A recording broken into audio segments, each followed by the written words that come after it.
QLD와 TQQQ 들고 계신 분들, 지금은 금리 인하가 오느냐 마느냐가 아니라 시장이 먼저 움직이는 속도를 따라가느냐가 계좌를 갈라놓습니다.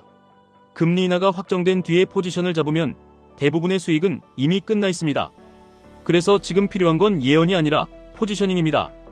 최근 헤드라인 물가는 연율 2.4까지 내려오면서 이야기가 만들어지기 딱 좋은 숫자가 나왔습니다. 에너지 쪽이 꺾였고 특히 휘발유는 1년 전 대비 하락폭이 크게 보이니까 물가가 잡혔다. 이제 금리 내려도 된다. 이런 서사가 힘을 얻습니다. 그런데 현실 체감은 다릅니다. 같은 물가표 안에서도 생고기 같은 품목은 두 자릿수 상승이 찍히고 집에서 돌봄받는 비용도 두 자릿수 상승이 찍힙니다. 병원 서비스, 장례비 같은 건 한번 오르면 잘 내려오지도 않습니다. 헤드라인이 낮아졌다는 사실 하나만 보고 안심하면 진짜 위험은 거기서 시작됩니다. 여기서 시장이 제일 좋아하는 프레임이 하나 있습니다. 물가가 내려오고 있으니 연준이 곧 금리를 내릴 것이다. 이 프레임이 강해지면 제일 먼저 반응하는 자산이 성장주, 그 중에서도 나스닥 같은 장기 성장형 자산입니다. 이유는 단순합니다. 할인율이 내려가면 먼 미래의 이익을 더 비싸게 쳐주기 시작합니다. QLD와 TQQQ는 그 흐름을 가장 빠르고 크게 먹는 도구입니다. 대신 잘못하면 손실도 가장 빠르고 크게 맞습니다. 그럼 지금 연준이 당장 금리를 내릴까요? 여기서 많은 분들이 착각하는 포인트가 있습니다. 연준은 금리를 내릴 때 물가만 보는 게 아니라 고용도 봅니다. 지금 고용은 생각보다 단단합니다. 1월 비농업 고용이 13만 증가했고 실업률도 4.3 수준입니다. 고용이 무너지는 신호가 강하지 않으면 연준은 서두를 이유가 없습니다. 그래서 3월과 4월은 동결 쪽 확률이 높게 찍힙니다. 여기까지가 표면입니다. 표면만 보면 3월 동결, 4월 동결, 그럼 QLD와 TQQQ는 당분간 재미없나? 이렇게 결론 내리기 쉽습니다. 그런데 시장은 표면이 아니라 다음 장면을 먼저 가격에 넣습니다. 다음 장면이 뭐냐면 6월입니다. 6월쯤부터는 동결 확률이 낮아지고 한 단계 인하 가능성이 크게 열려 있습니다.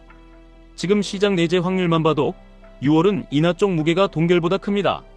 그리고 또 하나 시장이 민감하게 반응하는 게 연준 리더십 변화 서사입니다. 제롬 파월 의장 임기는 2026년에 끝나는 것으로 정리되어 있고 트럼프가 케빈 워시를 의장으로 지명했다는 뉴스가 나오면 시장은 정책 성향이 더 비둘기파로 바뀔 수 있다는 기대를 바로 가격에 넣습니다. 다만 이건 확정된 정책이 아니라 기대의 가격입니다. 기대는 수익도 주지만 실망도 줍니다. 그래서 QLD와 TQQQ로 지금 해야 할 일은 한방 배팅이 아니라 기대의 파도를 미리 타되 실망의 파도에 계좌가 뒤집히지 않게 구조를 만드는 겁니다. 첫째, QLD를 기본 포지션으로 두고 TQQQ는 타이밍 포지션으로 씁니다. 금리 인하 기대는 보통 지수를 끌어올리지만 그 과정이 직선이 아닙니다. 하루 이틀 급등하고 바로 다음 주에 급락하는 식으로 사람을 흔듭니다.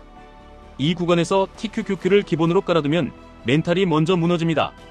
기본은 QLD로 깔고 변동성 구간에서만 TQQQ로 수익 레버리지를 얻는 방식이 훨씬 오래갑니다. 둘째, 매수는 한 번에 하지 말고 일정표 기준으로 쪼갭니다. 연준 회의 일정은 이미 정해져 있고 물가 발표 일정도 정해져 있습니다. 시장은 그 날짜를 중심으로 서사를 바꿉니다. 중요한 건 결과보다 결과가 나오기 전에 포지션 변화입니다. 그래서 3월 회의 전, 4월 회의 전, 6월 회의 전, 그리고 주요 물가 발표 전으로 매수와 현금 비중을 리듬 있게 조절하는 게 좋습니다. 셋째, 금리 인하가 호재라는 말만 믿으면 안 됩니다. 금리 인하는 두 종류가 있습니다. 경제가 멀쩡한데 물가가 잡혀서 내리는 인하, 이건 성장주의 호재입니다. 반대로 경제가 꺾여서 살리려고 내리는 인하, 이건 처음에는 주가가 먼저 무너질 수 있습니다. 그래서 체크해야 할 건 딱 두 개입니다. 물가가 내려오는 속도, 그리고 고용이 무너지는지 여부입니다. 고용이 갑자기 꺾이는 순간 QLD와 TQQQ는 금리 인하 기대보다 경기 침체 공포를 먼저 맞습니다. 여기서 많은 분들이 묻습니다. 그럼 지금 바로 풀매수 들어가도 되나요? 지금 같은 구간에서 풀매수는 맞춰서 버는 게 아니라 운으로 버는 겁니다. 지금은 분할이 정답입니다. 분할이 재미없어서 못하는 사람이 많고 그래서 돈을 못 법니다. QLD는 분할로 꾸준히 쌓고 TQQQ는 이벤트 앞뒤로만 비중을 올렸다가 기대가 과열되면 다시 내리는 식으로 계좌가 견딜 수 있는 진폭안에서만 움직이셔야 합니다. 또 이렇게도 묻습니다. 금리 내리면 무조건 기술주가 날아가나요? 아닙니다. 금리 인하는 바람이고 종목은 배입니다. 배가 구멍 나 있으면 바람이 불어도 가라앉습니다. 요즘 그 구멍을 만드는 게 AI입니다. 모트가 약한 구독형 소프트웨어, 교육 앱, 중개 플랫폼은 AI가 핵심 기능을 공짜로 풀어버리는 순간 가격 결정력이 흔들립니다. 반대로 물류, 창고, 운송, 제조 같은 물리 인프라가 강한 기업은 AI가 더 효율을 올려주면서 모트를 강화하기도 합니다. 금리 인하만 보고 개별 종목을 고르면 AI라는 변수에 그대로 얻어맞을 수 있습니다. 그래서 QLD와 TQQQ 같은 지수 레버리지로 큰 흐름을 먹고 개별 종목은 모트가 확인된 것만 소량으로 하시는 게 더 안정적입니다. 그리고 마지막으로 이런 질문이 나옵니다. 그럼 금 말고도 뭘 같이 봐야 하나요? 금리는 달러, 채권금리 에너지, 그리고 기대 인플레이션과 같이 움직입니다. 헤드라인 물가가 내려오는데 에너지가 큰 역할을 했다면 에너지가 다시 올라오는 순간 서사가 바뀝니다. 그래서 유가와 달러 흐름은 같이 보셔야 합니다. 금리 인하 기대가 커질수록 안전자산 선호도 같이 커질 수 있고 그때 금 같은 자산이 포트폴리오 변동성을 줄이는 역할을 하기도 합니다.